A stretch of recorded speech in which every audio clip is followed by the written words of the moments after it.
Hello, ಮತ್ತೆ ಬಂದಿದ್ದೀನಿ Poornima Mohan. Hi everyone. ಇವತ್ತಿನ ಟಾಪಿಕ್ಕು ಏನಂದರೆ ರಿಯಲ್ ಎಸ್ಟೇಟ್ ಬ್ರೋಕರ್ಸ್ನ ಅಥವಾ ರಿಯಲ್ಟರ್ಸ್ನ ಇವ್ರನ್ನ ಹೇಗೆ ಮೀಟ್ ಮಾಡೋದು ಅಂತ. ದಟ್ ಈಸ್ ವೆರಿ ಇಂಪಾರ್ಟೆಂಟ್ ಅಲ್ವಾ? ಮನೆ ತಗೋಬೇಕು ಅಂತಂದರೆ ನಾವೇ ಹೋಗಿ ಎಲ್ಲ ಕಡೆ ಹುಡ್ಕೋಕ್ಕಾಗಲ್ಲ.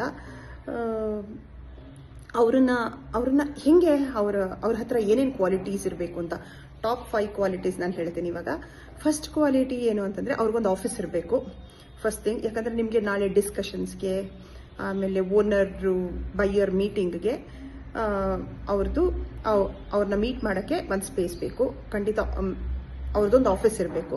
ಸೆಕೆಂಡ್ ಕ್ವಾಲಿಟಿ, ಅವ್ರ ಎಕ್ಸ್ಪೀರಿಯನ್ಸ್ ಏನಿದೆ ಅಂತ ಸ್ವಲ್ಪ ತಿಳ್ಕೊಳ್ಳಿ. ಇಫ್ ಮೋರ್ ದೆನ್ 10 years ಅಂತಂದರೆ ಖಂಡಿತ ಅವ್ರಿಗೆ ಆ ಏರಿಯಾನಲ್ಲಿ ಯಾವ್ಯಾವ ಬಿಲ್ಡಿಂಗು, ಯಾವ್ಯಾವ rate, SR value, market value, ಇದ್ರ ಬಗ್ಗೆ ಎಲ್ಲ ಭಾಳ ನಾಲೆಡ್ಜ್ ಇರುತ್ತೆ. ಮತ್ತು ನಾನು ಕ್ಲೈಂಟ್ಸ್ಗೆ ಅಂದರೆ ತಗೊಳ್ಳೋರಿಗೆ ಖಂಡಿತ ಈ ವಿಡಿಯೋ ಮುಖಾಂತರ ಹೇಳ್ತೀನಿ, ಮನೆ ತಗೊಳ್ಳೋದು ದಯವಿಟ್ಟು ವಿಂಡೋ ಶಾಪಿಂಗ್ ಅಲ್ಲ. ಅಂದರೆ 5 ವರ್ಷದಿಂದ ಹುಡ್ಕೋದು, ಇದು ನಿಮಗೆ ಆದ ಪ್ರಿಪ್ರೇಷನ್ಸ್ ಬೇಕಾಗತ್ತೆ. ಆ ಏರಿಯಾನಲ್ಲಿ ಸ್ವಲ್ಪ ದಿನ ಬಾಡಿಗೆಗೋ ಏನಕ್ಕಾದ್ರೂ ಇದ್ದು ಅಲ್ಲಿದು ಸರೌಂಡಿಂಗ್ಸ್ನ ನೀವು ವಾಚ್ ಮಾಡ್ತಾ ಇರಿ. ಅಂದರೆ ಯಾವ ಏರಿಯಾ ನಮಗೆ ಸೂಟ್ ಆಗುತ್ತೆ, ಒಂದು 6 ತಿಂಗಳು. ಆಮೇಲೆ ಅಲ್ಲಿರೋ ಇವಾಗ ಕಾಫಿ ಟೀ ಅಂಗಡಿ ಇರ್ಬೋದು, ಇನ್ನೊಂದು ಅಂಗಡಿ ಆಗಿರ್ಬೋದು, ಅಲ್ಲಿ ಹೋಗಿ ಕೇಳಿ ಯಾರು ರಿಯಲ್ ಎಸ್ಟೇಟ್ ಅಂದರೆ ಅವ್ರಿಗೆ ಗೊತ್ತಿರುತ್ತೆ ಆ ಥರ. ಅಲ್ಲಿಗೆ ಅವ್ರು ಹೇಳಿರ್ತಾರೆ, ಇವರು ನಮಗೆ ತುಂಬ ಚೆನ್ನಾಗಿರೋ ಜಾಗ ತೋರಿಸ್ಕೊಟ್ಟಿದ್ದಾರೆ ಅಂತ. ನೆಕ್ಸ್ಟ್ ವ್ಯಾಲ್ಯೂ ಅಂತಂದರೆ ರಿಜಿಸ್ಟ್ರೇಷನ್ ಟರ್ಮ್ಸ್ ಒಂದು ಸ್ವಲ್ಪ ಅವ್ರಿಗೆ ಗೊತ್ತಿರಬೇಕು. ಲೀಗಲ್ ಆಗಿ ಒಂದು ತಿನ್ ಪೇಪರ್ ವರ್ಕ್ ಇರ್ಬೋದು. ಪೇಪರ್ ವರ್ಕ್ಸ್ ಅಂತಂದರೆ ಸೇಲ್ ಡೀಡ್ ಇರಬಹುದು, ಅದನ್ನೆಲ್ಲ ಸ್ವಲ್ಪ ಓದಕ್ಕೆ ಬರಬೇಕು ಅವ್ರಿಗೆ. ಮದರ್ ಡೀಡ್ ಇರ್ಬೋದು, ಸೇಲ್ ಡೀಡ್ ಇರಬಹುದು, ಇನ್ನು ಥರ ತುಂಬ ಪೇಪರ್ಸ್ ಇರುತ್ತೆ ಅದರಲ್ಲಿ. ಲೇಔಟ್ ಆದರೆ ಲೇಔಟ್ಗೆ ಬೇರೆ ಇದಿರುತ್ತೆ.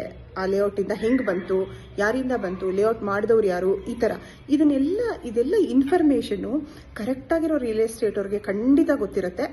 ಆ ಏರಿಯಾ ರಿಯಲ್ ಎಸ್ಟೇಟ್ ಅವ್ರನ್ನ ನೀವು ಹೋಗಿ ಕಾಂಟ್ಯಾಕ್ಟ್ ಮಾಡಿ. ಥರ್ಡ್ ಥಿಂಗ್, ಕಮ್ಯುನಿಕೇಷನ್ ಸ್ಕಿಲ್ಸ್ ಭಾಳ ಇಂಪಾರ್ಟೆಂಟು. ಅಂದರೆ ಇವಾಗ ಓನರು ಬೈಯರ್ ಮತ್ತು ಸೆಲ್ಲರ್ ಮಧ್ಯ ಒಂದು ಬಾಂಡಿಂಗ್ ಕ್ರಿಯೇಟ್ ಮಾಡ್ತಾರೆ ಅವರು. ಹೇಗೆ ಅಂತಂದರೆ ಅವ್ರದ್ದು ಟೈಮು, ಇವ್ರ ಟೈಮು ಮಿಕ್ಸ್ ಮಾಡೋದು. ಮತ್ತು ಕೆಲವರು ಇಲ್ಲ ಮೇಡಮ್ ನಮ್ಗೆ ಒಂದೇ ಸತಿ ಮನೆ ತೋರ್ಸೋಕ್ಕಾಗತ್ತೆ, ಆ ಥರ ಇರಲ್ಲ. ಎಷ್ಟು ಸತಿ ಬೇಕಾದರೂ, ಅಂದರೆ ಅವ್ರಿಗೆ ಕ್ಲೈಂಟಿಗೆ ಡಿಸ್ಟರ್ಬ್ ಮಾಡೋದು ಅಂತಲ್ಲ. ಇವಾಗ ಅಪ್ಪ ಅಮ್ಮ ಎಲ್ಲೋ ಮೈಸೂರಲ್ಲಿ ಇರ್ತಾರೆ, ಇಲ್ಲ ಮದ್ದೂರಲ್ಲಿ ಇರ್ತಾರೆ, ಅವ್ರು ಬಂದಾಗ ಇನ್ನೊಂದು ಸತಿ ಮಾಡೋದು. ಮತ್ತು ಇದು ಖಂಡಿತ ಹೇಳ್ತೀನಿ, ಬೈಯರ್ ಅವ್ರಿಗೆ ಒಂದು ಸ್ಟ್ರಕ್ಚರಲ್ ಇಂಜಿನಿಯರಿಂಗ್ನ ಕನ್ಸಲ್ಟ್ ಮಾಡ್ಕೊಳ್ಳಿ, ವಾಸ್ತು ಕನ್ಸಲ್ಟೆಂಟ್ನ ಕನ್ಸಲ್ಟ್ ಮಾಡ್ಕೊಳ್ಳಿ. ಕೊನೆ ತನಕ ರಿಜಿಸ್ಟ್ರೇಷನ್ ದಿನದ ತನಕ ಹೋಗ್ಬಿಟ್ಟು ಆಮೇಲೆ ನಮ್ಮ ಅಪ್ಪಂಗೆ ಇಷ್ಟ ಆಗಲಿಲ್ಲ, ನನ್ನ ಹೆಂಡತಿಗೆ ಇಷ್ಟ ಆಗಲಿಲ್ಲ, ಖಂಡಿತ ಈ ಥರ ಡಿಸಿಷನ್ಸ್ನ ಮಾಡಬೇಡಿ. ದಿಸ್ ಇಸ್ ಎಲ್ಲರ ಟೈಮು ಇಂಪಾರ್ಟೆಂಟ್. ನಾನು ಹೇಳೋದು, ಇವರು ಬಿಲ್ಡರ್ಸ್ ಟೈಮ್ ಇರಬಹುದು, ಇಲ್ಲ ರಿಯಲ್ ಎಸ್ಟೇಟ್ ಟೈಮ್ ಇರಬಹುದು, ಇಲ್ಲ ಇವ್ರ ಟೈಮ್ ಇರಬಹುದು. ನೀವು ಮುಂಚೆನೇ ಡಿಸೈಡ್ ಮಾಡ್ಕೊಳ್ಳಿ ನಿಮಗೆ ಯಾವ ರೇಟಲ್ಲಿ ಬೇಕು, ಎಷ್ಟು ಒಳಗಡೆ. 1 ಕೋಟಿಗೆ ಬೇಕಾ, 75 ಲಕ್ಷಕ್ಕೆ ಬೇಕಾ, 1.25 ಕೋಟಿಗೆ ಬೇಕಾ, ಲೋನ್ ಹೋಗ್ತೀರಾ, ಈ ಥರ ಪ್ರಿಪ್ರೇಷನ್ಸ್ ಮಾಡ್ಕೊಳ್ಳಿ. ನಾನು ಹೇಳೋದು, ರಿಯಲ್ ಎಸ್ಟೇಟ್ ಅವ್ರನ್ನ ಮೀಟ್ ಮಾಡೋಕ್ಕೆ ಮುಂಚೆ ಒಂದು ಪ್ರಿಪ್ರೇಷನ್ ನಮಗೆ ನೆಸೆಸಿಟಿ ಇರುತ್ತೆ. ರಿಯಲ್ ಎಸ್ಟೇಟ್ ಅವರು ಪಾಪ ತೋರಿಸಿ ಅವ್ರು ಏನೂ ಚಾರ್ಜ್ ಮಾಡದೆ ಅವರೇ ಪಾಪ ಪೆಟ್ರೋಲ್ ಎಲ್ಲ ಹಾಕೊಂಡ್ಬಂದು ನಿಮಗೋಸ್ಕರ ಟೈಮ್ ಸ್ಪೆಂಡ್ ಮಾಡಿರ್ತಾರೆ.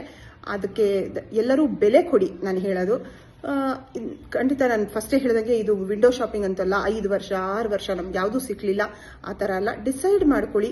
ಅವ್ರು 10 ತೋರಿಸಿದ್ರೆ 1-2 ಶಾರ್ಟ್ ಲಿಸ್ಟ್ ಮಾಡಿಕೊಂಡು ನೀವು ಮಾಡ್ಕೊಳ್ಳಿ. ಆ್ಯಂಡ್ ನೆಕ್ಸ್ಟ್, ಅವರಿಗೆ ನೆಗೋಷಿಯಬಲ್ ಸ್ಕಿಲ್ಸ್ ಇರಬೇಕು.